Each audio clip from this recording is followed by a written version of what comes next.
ನಮಸ್ಕಾರ ಎಲ್ಲ ಚಾಲಕ ಮಿತ್ರರಿಗೆ. ಸ್ನೇಹಿತರೆ, ಏನು ಬೆಳಗ್ಗೆನೂ ಕೂಡ ಈ ಪೋರ್ಚರನ್ನ ಸಂಸ್ಥೆ ಚಾಲಕರುಗಳ ಮೇಲೆ ಮಾಡ್ತಿರ್ತಕ್ಕಂಥ ದಬ್ಬಾಳಿಕೆ, ಇತ್ತೀಚೆಗೆ ನಮ್ಮ ನೊಂದ ಚಾಲಕರ ವೇದಿಕೆಯಿಂದ ಬೃಹತ್ ಮಟ್ಟದ ಹೋರಾಟವನ್ನ ಮಾಡಿದ್ವಿ.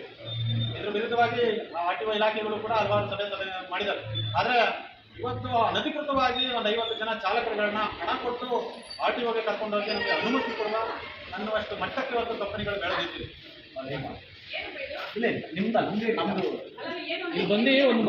ಒಂದು ಮನವಿ ಕೊಟ್ಟಿದ್ದೀವಿ, ಅದ್ರ ಬಗ್ಗೆ ಒಂದು ಇದು ಅಷ್ಟೇ. ಒಂದು ಮನವಿ ಕೊಟ್ಟಿದ್ದೀವಿ, ಅದ್ರ ಬಗ್ಗೆ ಒಂದು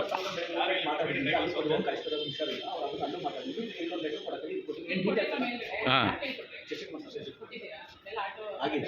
ಎಲ್ಲ ಆಗಿದೆ. ಇದು ಸೇಫ್ಟಿ 50 ಜನ ಚಾಲಕರುಗಳನ್ನ ಹಣ ಕೊಟ್ಟು ಕರ್ಕೊಂಡು ಬಂದು ಇವತ್ತು ಸಭೆ ಮಾಡುವಂತಹ ಕೆಲಸವನ್ನ ಶಾಂತಿನಗರದ RTOದಲ್ಲಿ ಮಾಡಿದ್ವಿ.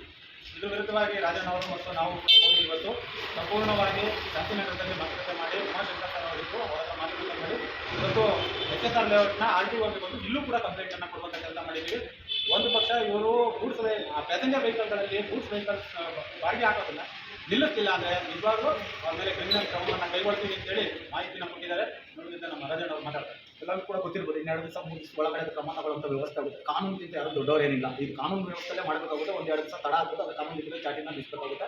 ಇವತ್ತು ಏನಾಗಿದೆ ಅಂತ ಹೇಳಿದ್ರೆ, ನಮ್ಮ ಉಮಾಶಂಕರ್ ಸರ್ ಹತ್ರ ಅವ್ರು ಮಾತಾಡಿದಾಗ ಅವರೆಲ್ಲ ವಿವರಣೆಗೆಲ್ಲ ತಿಳಿಸ್ಕೊಡೋಣ. ಪ್ಯಾಸೆಂಜರ್ನಲ್ಲಿ ಏನು ಲಗೇಜ್ ತುಂಬ ಅದ್ರ ಬಗ್ಗೆ ವಿವರಣೆ ತಿಳಿಸಲ್ಲ. ಅದು ಆಗ್ತಿಲ್ಲ ಇಲ್ಲದೆ ಹೋದ ಕಾರಣ ಅದು ಕ್ರಿಮಿನಲ್ ಕೇಸಸ್ ಬರುತ್ತೆ. ಅದು ಡ್ರೈವರ್ ಮೇಲೆ ಬರಬಾರ್ದು ಅನ್ನೋ ಕಾರಣಕ್ಕೋಸ್ಕರ ನಮ್ಮ ಸತೀಶ್ ಅವರಾಗಿರ್ಬೋದು, ನಮ್ಮ ಚಾಲಕರಾಗಿರ್ಬೋದು, ಎಲ್ಲ ಡ್ರೈವರ್ಗಳು ಉದ್ದೇಶಪೂರ್ವಕ ಕಂಪ್ಲೇಂಟ್ ಕೊಡೋದು ಬೇಡ, ಇಲ್ಲ ಅವರು ಕೂಡ ದಬ್ಬಾಳಿಕೆ ಮಾಡೋದು ಬೇಡ ಅನ್ನೋ ಪ್ರಕಾರವಾಗಿ ತಿಳ್ಕೊಂಡು ಚಾಲಕರು ಏನು ಕಷ್ಟ ಇದ್ದಾರೆ ಅಂತ ಮನವರಿಕೆ ಮಾಡ್ಕೊಂಡು ಕಂಪ್ನಿಗಳ ಮೇಲೆ ಮೋಟಾರ್ ಆಗಿರ್ಬೋದು, ಅಕ್ಕ ಡೆಲಿವರಿ ಆಗಿರ್ಬೋದು, ಓಲಾ ಊಬರ್ ಆಗಿರ್ಬೋದು, ರ್ಯಾಪಿಡ್ ಕಂಪ್ನಿ ಯಾರ್ಯಾರು ಈ ಪ್ಯಾಸೆಂಜರ್ ಆಟೋಗಳಲ್ಲಿ ಲಗೇಜ್ಗಳನ್ನ ತುಂಬುವಂಥ ವ್ಯವಸ್ಥೆಗಳನ್ನ ಮಾಡ್ತಾರೆ ಅವ್ರ ಮೇಲೆ ಕ್ರಿಮಿನಲ್ ಕೇಸಸ್ ಆಗುವಂಥದ್ದಾಗುತ್ತೆ. ಅದು ಬಿಟ್ಟು ಮತ್ತೆ ಯಾರು ಇದನ್ನ ತಿರ್ಗಾ ಹೇಳಿದ ಮೇಲೂ ಕೂಡ, ಯಾಕೆಂದ್ರೆ ಒಂದು ಕಾನೂನಲ್ಲಿ ಒಂದು ವ್ಯವಸ್ಥೆ ಇದೆ, ಆ ಕಾನೂನು ವ್ಯವಸ್ಥೆನ ದಾಟಿ ಯಾರು ಚಾಲಕರು ಮಾಡ್ತಾರೆ ಅವ್ರ ಮೇಲೂ ಕೂಡ ಕ್ರಮ ತಗೊಳ್ಳುವಂಥ ಆಗುತ್ತೆ. ಅದಕ್ಕೋಸ್ಕರ ನಮ್ಮ ಚಾಲಕರು ಹೇಳೋದಷ್ಟೇ, ನೀವೆಲ್ಲ ಒಂದು 500 ರೂಪಾಯಿ 100 ರೂಪಾಯಿ 200 ರೂಪಾಯಿ ಆಸೆಗೋಸ್ಕರ ನೀವೇನು ಆನ್ಲೈನ್ ಸಂಸ್ಥೆಗಳು ಏರ್ಪೋರ್ಟ್ ಆಗಿರ್ಬೋದು, ಅಂಕ ಡೆಲಿವರಿ ಆಗಿರ್ಬೋದು, ಊಬರ್ ಆಗಿರ್ಬೋದು, ಓಲಾ ಆಗಿರ್ಬೋದು, ಅವ್ರು ಕೊಡುವಂಥ ಲಗೇಜ್ ಏನಾದರೂ ನೀವು ತುಂಬುರಿ ಅಂತ ಹೇಳಿದ್ರೆ ನಿಮ್ಮ ಗಾಡಿನ ಕಳ್ಕೊಂಬರ್ತಕ್ಕಂಥ ಪರಿಸ್ಥಿತಿಗೆ ಬರುತ್ತೆ.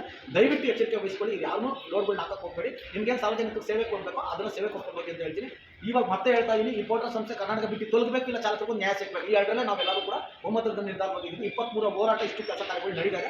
ಮತ್ತೆ ಇನ್ನೊಂದು 2-3 ಸಲ ಅವ್ರಿಗೆ ಇನ್ನೊಂದು ಕ್ರಿಮಿನಲ್ ಕೇಸಸ್, ಯಾಕೆ ಕಂಪ್ನಿ ಮೇಲೆ ಡೈರೆಕ್ಟ್ ಕ್ರಿಮಿನಲ್ ಕೇಸಸ್ ಆಗುತ್ತದೆ. ಅದಕ್ಕೆ Ola Uber Rapido company, portal company, ಅಂಕ ಡೆಲಿವರಿ ಯಾವುದೇ ಆನ್ಲೈನ್ ಸಂಸ್ಥೆ ಮೇಲೆ ಯಾರು ಲಗೇಜ್ಗಳನ್ನ ತುಂಬ್ತಾ ಇದ್ದಾರೆ ಅವ್ರ ಮೇಲೆ ಕೇಸಸ್ ಆಗುತ್ತದೆ. ಎಲ್ಲ ಒಳ್ಳೆಯದು ಹೇಳ್ಬೇಕಂದ್ರೆ ಮತ್ತೆ ಹೇಳ್ತಾ ಇದ್ದೀನಿ, ಪಾಪ ಬೆಳಗ್ಗೆಯಿಂದ ಊಟ ಇಲ್ಲ ಏನಿಲ್ಲ, ಪ್ರತಿಯೊಬ್ಬರು ಕೂಡ ಬಂದು ತೊಡಗಿಸ್ಕೊಂಡು ಅವ್ರ ಕಷ್ಟ ಎಷ್ಟೇ ಇದ್ರೂ ಕೂಡ ಚಾಲಕರ ಕಷ್ಟನ ಬಗೆಹರಿಸಬೇಕು ಅಂತೇಳಿ ಪ್ರತಿಯೊಬ್ಬರು ಕೂಡ ಬಂದಿದ್ದಾರೆ.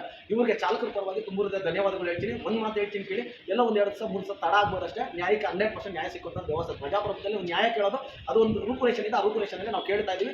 ಎಲ್ಲ ಕಡೆನೂ ಚಾಲಕರು ನ್ಯಾಯ ಸಿಕ್ಕುವಂಥ ವ್ಯವಸ್ಥೆ ಆಗುತ್ತೆ. ಗೂಡ್ಸ್ ಚಾಲಕರು ಹಾಗೂ ಮಾಲೀಕರಿಗೆ 100% ನ್ಯಾಯ ಸಿಕ್ಕುವಂಥ ವ್ಯವಸ್ಥೆ ಆಗುತ್ತೆ. ಯಾರ್ಯಾರು ಈ ಪ್ಯಾಸೆಂಜರ್ ಆಟೋದಲ್ಲಿ ಹೊಡಿತಾರೆ ಅವರು ಕೂಡ ನೆಕ್ಸ್ಟ್ ಒಂದು ಕ್ರಮ ತಗೊಳ್ಳೋಂಥದ್ದು, ಇಲ್ಲ ಅವ್ರಿಗೊಂದು ತಪ್ಪು ಇದನ್ನ ಆಗೋದಂಥದ್ದು. 500 ರೂಪಾಯಿ 1000 ರೂಪಾಯಿಗೋಸ್ಕರ ಯಾರು ಆನ್ಲೈನ್ ಸಂಸ್ಥೆ ಕರ್ದ ಅಂತ ಹೇಳಿ ಇವತ್ತು ಇಸ್ಕೊಂಡು ಚಾಲಕರು ತುಳಿಯೋಕೆ ವ್ಯವಸ್ಥೆ ಮಾಡಿದ್ರೆ ಅದನ್ನ ಧಿಕ್ಕರಿಸಂಥ ವ್ಯವಸ್ಥೆ ಎಲ್ಲ ಚಾಲಕರು ಮಾಡಿದ್ವಿ. ಒಳ್ಳೆಯದಾಗಲ್ಲ.